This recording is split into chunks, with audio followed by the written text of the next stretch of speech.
Like we have a generation of 25 and under adults that think that by them throwing temper tantrums, that's what produces the result because no one ever corrected them along the way. But we're to a point now where a lot of these people have become adults. They've been told falsehoods about reality throughout their entire childhood. They've been told that everything is fair. They've been told that everything is equal. They've been told that, being masculine is unhealthy and damaging. I would say reversing all of that would be a good start. And that would be the start because this is going to take 20 years to reverse. That's what you guys don't understand. There's 20 years of fucked up people right now. 20 years. When those people are between the ages of 30 and 50, what do you think is going to happen to this country? Do you not get it? It's not just about respect from the other countries. It's about our country not collapsing.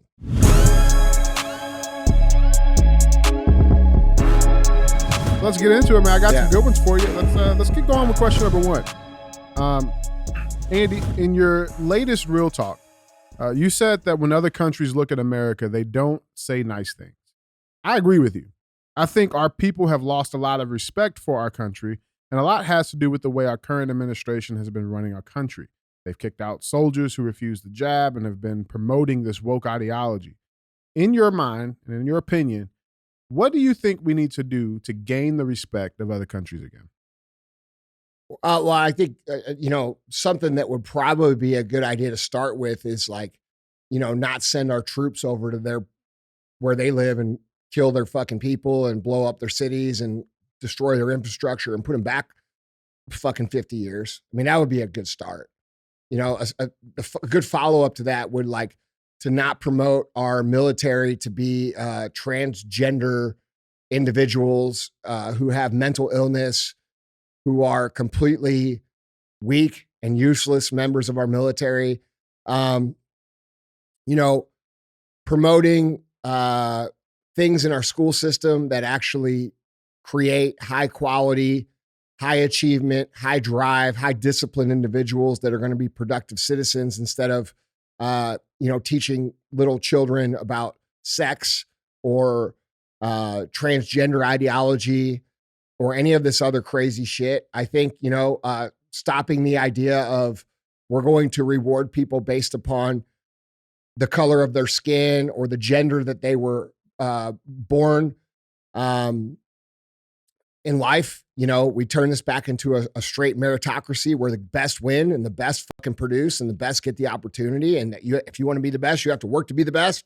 That's the world I grew up in. I respect that kind of thought process. When I look at other countries that are, for example, and people are going to get pissed when I say this, but when I see China raising their kids to learn math and science and rewarding their kids to learn math and science and then sending them to boot camps in the summertime where they run around and learn how to operate weapons and camp and survive and do the things need to be done as like an individual, an autonomous individual. I actually think that's what the fuck we should be doing. And we should be doing a lot of that. And that's really kind of like what the era was when I grew up. Okay. When I grew up, if you wanted to get a trophy at your baseball tournament or your t-ball tournament, guess what? You had to fucking win. And if you didn't win, guess what happened? You didn't get a trophy. You get shit. Okay. If you wanted to pass if you wanted to get an A in school, you had to study. If you wanted to start on the football team, you had to fucking work. Okay. This is the reality of life. And we're dealing with a weak ideology that is intentionally installed, that is Marxist and communist in nature, that is designed to make the young generations of America completely inept and useless and weak. And that makes our country vulnerable. And, I see people say things like, well, this generation is totally fucked. Well, if that generation is totally fucked, that means we're all totally fucked. Because at some point in time, that generation has to come to the point in their life where they're carrying the load of this country. They become the doctors. They become the engineers. They become the scientists. They become the politicians. They become the soldiers. And if you have an entire generation of children who have been taught that the only thing that matters is how they feel about things instead of how things are in reality, and they cry and whine and pout and scream, and dude, we have a generation of adults that do this now.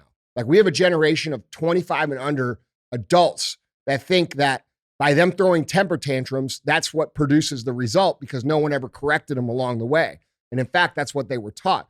So this ideology is already super deep and super infected into American culture. And I've been talking about this in public on my podcast since 2015. All right.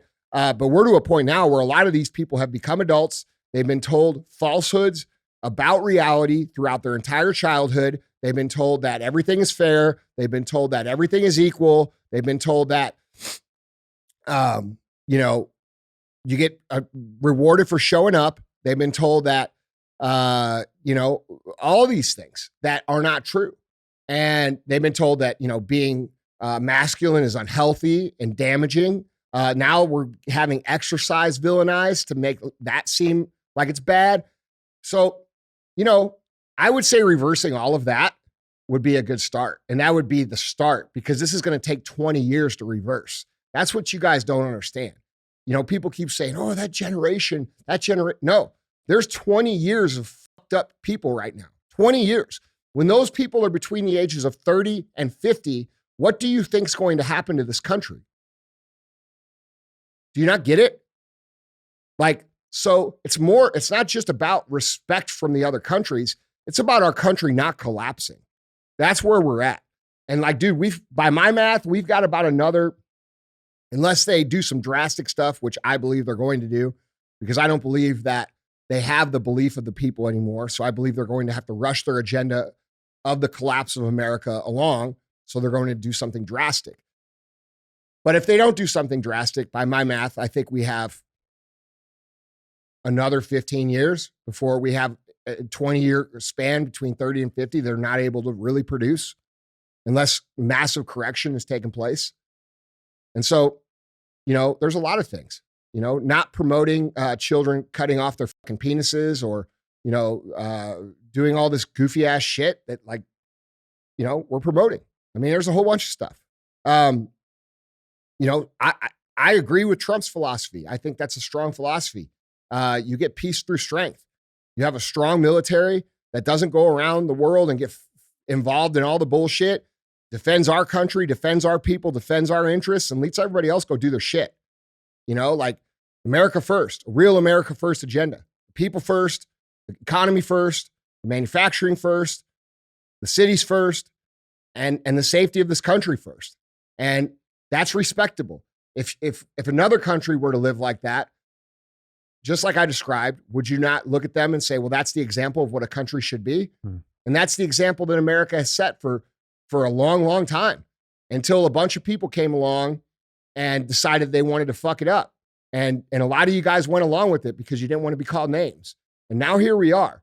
And we're in jeopardy of losing not only what we have right now, but everything that your kids could possibly have, everything that your kids could possibly gain.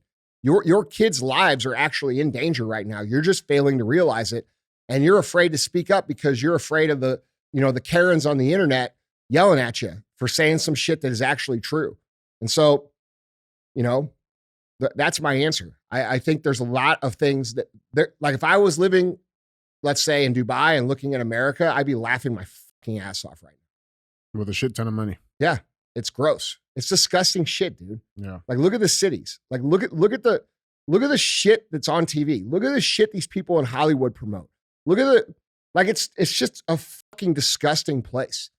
It's become a disgusting, immoral cesspool of shit. And that's, people keep saying, oh, well, it's the greatest country in the world. Have you looked around? Bro, Ukraine is nicer than the fucking United States right now. Okay? You don't get it. The reason you keep saying that is because you've had that drilled in your head your entire life and you've never been anywhere else. There's lots of places that are a lot nicer than this country. A lot of places in the Middle East are a lot nicer. You guys have been lied to. That's the reality. And we have an opportunity now to stand up, speak up, and draw a line in the sand and say, we're not fucking doing this shit, and to build this country into what it actually should be, not the facade of what we want people to think it is, but actually what it is. And so, getting the respect of other countries is going to come long after we get the respect of ourselves. And we're far off from that right now. Love that, man. Question number 2. Andy, I am currently on my third round of 75 hard, and I have lost over 55 pounds and feel amazing. I have always been overweight and struggled with my body image, and though it was not the only goal of completing 75 hard, I finally have the body I've always dreamed of having. With these things being said, I am struggling with having those old insecurities creeping in, and I was wondering how you keep them at bay. Hey, look, dude, I can relate to that. I think anybody can relate to that that's been out of shape that actually gets in shape. And for the most part, I think everybody struggles with it. I think everybody, even the people that you see that are in shape and you say, man, I really love to like look like that person. I bet they have insecurities about their body that like, like they probably get nervous before they have to go to the pool. They probably get a little nervous before they have to take their shirt off or, and dude, I'm no different. Like I was fat most of my life. So like for me, that's fucking in me. Like I feel no matter how physically in shape I am, I still have a little hesitation this is why you don't, dude, like this is just the truth. I have a pretty good fucking physique for 44 years old. In fact, I have a great physique for anybody at any fucking age. That's the truth. Okay. For a guy that's 44 years old, I'm in the top 0.000000001%. Okay. I still get nervous about taking off my shirt. I got full fucking abs. I'm doing the best I can. I've been putting in the work. We were at the pool yesterday. There's nobody around. It's just me, DJ, and Sal and his kids. And I'm like, fuck, gotta take my shirt off. Like, this is why you guys don't see me, flaunting my body all over the internet. Because like, dude, first of all, it's not my identity. And I'll say something about this too. I think it's funny when people talk about how humble they are. And then every single picture they show is themselves with their shirts off. Like you cannot like. That's a circle square. Yeah. And then those same people attack people for having financial success, like cars or businesses or houses. And they throw stones at those people, but then are too unaware to realize that you're doing the exact same thing with your body and your physique. Okay. Oh, I'm proud of my body and physique. I earned that. No shit. You don't think I earned all that other shit? Exactly. You know what I'm saying? Exactly. Like it's the same thing. Okay. So like I could probably do a lot better on social media if I took my shirt off all the time, but it's not comfortable for me. So I can relate to this question a lot. I think the big thing you got to remember, dude, is that everybody feels the same way and nobody cares, bro.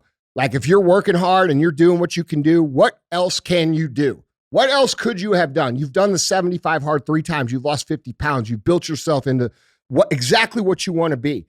Like you've done the work, bro. You should be proud of that. And like, you shouldn't hesitate. And I know that probably won't cure it because it doesn't cure it for me. Mm-hmm.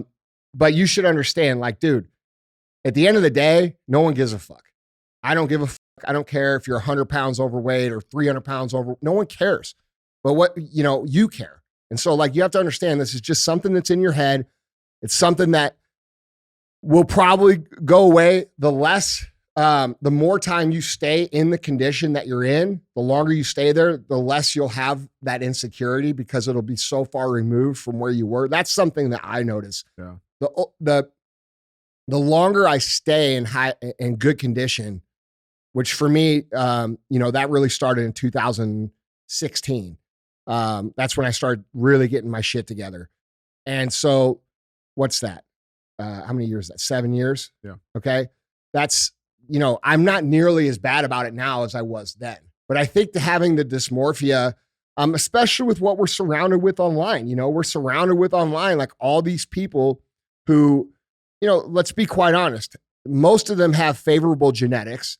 Most of them don't have to work as hard as someone with normal genetics. And they flaunt their shit as if they're living at a higher level than everybody else. They rub it in people's fucking face. And it makes people feel like shit because, dude, most people, reality, don't have that sort of genetic composition. Bro, I look at food and gain 10 pounds. Bro, look, dude, I don't even have to look. I can just walk past it. Okay. But like, dude, most people are like that. It's real shit. Yeah. And so we have these guys and girls on the internet, who show their physiques non-fucking stop, who were blessed. I'm not saying they don't work hard, but they were blessed with favorable genetics, meaning they work really hard, but they also have good genetics. and they have a better look than what you or I or anybody with like regular genetics is going to be able to obtain. And it makes us feel like we're not doing what we can. But like, bro, when you do everything you can and that's what you produce, it is what the fuck it is. You know, you probably got a lot more brains than some of these people. You know what I'm saying? Like, we have to also consider some of the blessings that we did get that those people didn't get. That we just don't see as blessings. Well, we don't give ourselves credit for. Yeah. Right? Yeah. So, because we're down on ourselves. We're not running around with our shirts off in every fucking Instagram post because we look like Zeus. But you know, we look pretty good for us. You know, we're lean. We were healthy. You know, like, dude, like my physique is not genetically gifted. It's like, it's really good for a regular dude. You know what I'm saying? Like, that's my point. Like, and people don't consider that. And so we have this shit shoved in our face all day long. And it gets to the point where it's like, no matter how good you are, you still feel bad about yourself. And it's not a good way to live. You know, you should understand that you're comparing yourself to people who, and I'm not taking anything away from them, but they probably looked pretty decent before they started training and eating right. You know what I mean? You know what I mean? Yeah. Like, dude, I have lots of friends that looked pretty good before they actually started training and taking their shit serious. And then once they did, bro, they look crazy, right? That's not most people. Most people are just kind of like plebes, all right? We're just like average people. Yeah. I'm one of them, so I don't have a problem saying it. And we work really hard, and you know, let's say that other person's 10 is the 10, that's the benchmark. We might only be able to get to a 7 or an 8. That's our best. But that's the reality of genetics and how it plays. And the truth is it really shouldn't matter what other people think of you or what other people say about it. It's like, what work have you done? And if you've been doing everything that you can do, you're going to feel good about yourself, and you shouldn't take that away from yourself because you've earned it. You know what I mean? So stop telling yourself this bullshit, bro. Like, having a perfect physique is not reality for most people. Most people, they're going to have their perfect physique, which is, you know, it varies. It's different for everybody. It depends on where you start. It depends on who your parents were. It depends on what you did growing up. It depends on if you played sports or how long you've been doing things. So like, dude, we got to work with what we got, and we got to produce the best out of what we have. And dude, you should feel proud about that. That's my answer, man. And I struggle with this too. I'm not sitting here preaching. Like, dude, real shit. Like, it's uncomfortable for me to walk around with my shirt off, but when I do, people are like, God damn, dude, you look fucking good. But like, I don't feel that way. I only see the shit that needs to get better. I only see the shit that needs to improve. And that has to do partly with how I'm wired as an entrepreneur. That's all I see in business is where can we get better? But it's a complicated issue, and body dysmorphia is a real thing. And I think it's important to understand that your very best may not look as good as some of the other people's very best, but it's your very best, and you should be fucking proud of it. And anybody with normal brain that's not a dick is going to look at you and say, dude, you're fucking crushing, man. I'm proud of you. Those are the people you want to be around anyway. That's why I love First Form so much, bro. Mm-hmm. Because First Form is not based around these elite athlete, like crazy genetic people. These are just regular fucking people that are living at the highest standard that they can. And I'm surrounded by them. And so like, dude, you know, not everybody's going to win physique competitions, but fucking most of these people in this building and most of our people on our Legionnaire team and most of our customers do their best to live real life at the highest level that they can. And dude, that to me, that inspires me a fucking million times more than somebody who is gifted with something who's just kind of selling it as their thing. You know what I'm saying? Absolutely, man. So, you know, bro, there's nothing cooler to me to seeing people like this where, you know, they lost 50, 100, you know, or in extreme cases, like Anthony, you know, 600 pounds, right? And reclaim their life. Like, dude, I don't know how you, I don't know. I feel very fortunate to be surrounded by people like that. You know what I mean? Because like, dude, those people are right here. They're right in the heart. They're right in the mind. They might not have the Arnold Schwarzenegger perfect physique, right? But bro, they're fucking working hard and they're doing the right shit. And to me, that's what fucking matters. I love that, man. Guys, Andy, our third and final question number 3. Andy, I recently moved my brick and mortar store into a mall. And all I hear all day is, oh, I'm just looking. How do you build an actual relationship with the customers that are just looking and don't want to be bothered? Okay, well, the reason they're saying just looking is because you're coming at them like a fucking teenage boy at his first set of titties, bro. Okay? This is where you're fucking up, all right? You're going up with the premise, how can I help you today?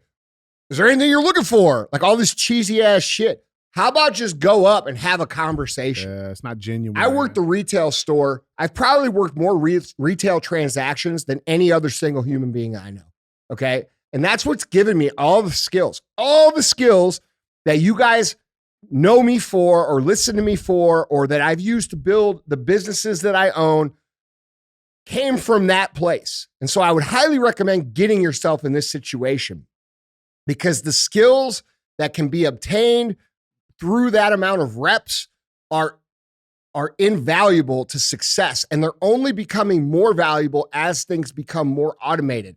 Because as AI gets implemented, as things become more automated, there's less and less people with these real people skills, which makes them super fucking valuable. Okay, so let's just start with this. Stop walking up to them and being like the cheesy sales guy, all right? Everybody knows this, okay? If you've ever shopped at a place like the Buckle, okay? Oh, fuck. Okay, for real. Now, I'm not shopped at the Buckle since like 1987, but I'm just saying, we've all been in there at least once. And you go in there and, you know, you're looking for a pair of jeans or whatever, right? And you go in the closet and you're in the fucking thing changing and you're putting on the jeans and all of a sudden the shit starts flying over the fucking door, bro. Like this shirt and that shirt and you start hearing this person talk on the other side. I think this will look really good on you. I think this, I'm like, bro, I'm fucking 100 pounds overweight. That ain't gonna look good. So you get attacked, right? Yeah. And people are so used to this attacking in a retail environment. What do you think you should do? If they're so used to getting attacked, probably the good idea is to not attack, all right, and make them comfortable. And so one thing that I used to do that I teach to our team that has become super valuable in my life is finding common ground that doesn't have to do with the obvious situation at hand. For example, I love cars, okay? Most of you guys know that. I'm a huge car fanatic. It's probably my biggest passion in life outside of business and dogs, okay? But cars, business, dogs. Yeah, I think dogs are at the top, bro. Yeah. So I would try to find like people, where I worked in retail stores, I could see what people drove up in, all right? And you can adjust this technique however. Like it could be what shoes they're wearing. It could be something about them that's unique. It could be something going on in the world. It could be something going on outside in the main thoroughfare of the mall, right? But we want to find common ground. And one of the things I used to do that just because I was interested in cars is like when someone would drive up in a car that was cool, I would make conversation about the car. Because if someone drives a cool car, and by the way, a cool car doesn't mean like Ferrari. It doesn't mean expensive, okay? A lot of people make like when you don't have any money, this is what I did. I made my car cool. Like I went to fucking AutoZone and I got the shit, I stuck the shit on my car. The stick-on pipes. Yes, bro, I did it. All right, I did it. But that's all I could afford. Yeah. So I made my car cool and I fucking was proud of it. Like I drove a Jeep with no top. It had some fucking cool, little trinkets and shit on it. I thought it was, for me, it was cool, okay? And so like you have to understand it's not about how much the car costs. And this is one of the coolest things about car culture is that true car people don't give a fuck about how much the car costs. They care about like, they understand the fucking culture. Like, tell me the story. Where'd you get it? You could drive, like, dude, one of the coolest cars I think out there is a Subaru WRX STI that are fucking totally built out. I've never owned one, and that's something I want to own. And I could easily go buy one, right? But the point is like, that's way below really any of my other shit price-wise, but I think it's like one of the coolest cars in the fucking world. Like, I think everything's cool if they think it's cool. So what I used to do is when I see someone, like back in that day, bro, people would like modify their Dodge Neons and shit, right? So they'd roll up, they'd have a blacked out Dodge Neon with tinted windows, and you could just look and you could tell they're driving that car intentionally, okay? And so I would make conversation about their car. I would say, dude, I like what you did with that, man. It looks fucking good, you know, blah, blah, blah. And they'd be like, really? And I'd be like, yeah. And we start talking about that. And that breaks down all those barriers. And dude, then they don't have an opportunity to tell you you're just looking. Okay. Another thing that you can do is, bro, you know, because you can't like always, this is a higher level question. This is something for Arete. I'm getting into something else. The point is that you try to find something common that you're genuinely interested in and talk about it. All right. And this doesn't mean be cheesy and fake like you're interested in it, because if you fake interest in that same scenario, if I fucking wasn't interested in cars and I tried to fucking fake blow this dude's ego up about his car and I didn't think it was cool, he'd be able to tell. You could tell that. Okay. And all of you can tell that. You all know when you're being bullshitted. So my recommendation is very simple. Practice talking to people about things that are irrelevant to the sales transaction when you first meet them. Another thing is if you have a business, like if you own the business, you know, maybe look at it like this. How much is a bottle of water cost you if you go to Costco and buy it on a pallet? It's like fucking 11 cents. Okay. So if you took your 11-cent water and had a fridge in the back, and when your people walked in the door, your customers, your prospective customers, you just walked over with the water, said, here, enjoy a complimentary water when you're enjoying, or when you're looking around. Bro, that's a way to break the ice. Oh, thank you very much. Or, man, it's fucking hot outside. Here you go, bro. You don't ask them if they want it. You give it to them. Like there's all kinds of shit. We teach all this shit in Arete. All this shit we're talking about, we teach these techniques. But the point is that creating rapport around commonalities when there's a sales question in place is important to break down the barrier of the resistance. Because, dude, these people are they're used to going into places like the Buckle where they get harassed.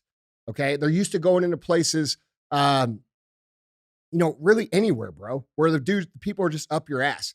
How refreshing would it be if you went into it? Like, think of it as the customer. Think of it like you're the customer. What would be cool if you walked into a place? How would it be cool to be treated? How do you want to be treated? And start treating your customers that way. That's what works. Okay. So stop attacking them, start getting to know them, and change your intent from I'm trying to sell to I'm actually just trying to make friends. And it'll fix most of your problems. Changing your intent, what I just said, from selling to making friends, because really what business are you in? I don't even know. Did he say? No, he didn't. Okay, because it doesn't matter. Because ultimately you're in the business of accumulating customers. So shouldn't the intent be to make this person a friend? So at least, even if they don't buy anything, they at least walk out and they say, dude, I went to fucking Andy's store. That guy's cool as fuck. Shit, isn't that worth a conversation? Isn't that worth some effort? See, a lot of you guys are so short-sighted, you don't understand that you're actually pushing negative word of mouth out the door because of how pushy you are in the environment. You walk up to these people and you're attacking them and they're like, oh, just looking. And they fucking, you know, what they do is they walk out of the store and they're like, yeah, that store's cool. It's good. They got some good shit. But like, bro, they're on you like flies on shit. Like right? The Buckle, you ever been to the Buckle though? Yeah, bro. And you don't want that shit. You want the opposite of that. So how do you want to be treated? Find commonalities, work to make friends, make it your genuine intent. And remember, you're not in the business of selling whatever it is you sell. You're in the business of accumulating fucking customers. And you do that by making friends. Make a friend, make a sale. It's very simple. Love that, man. Guys, Andy, that's 3. Yeah, go pay the fee.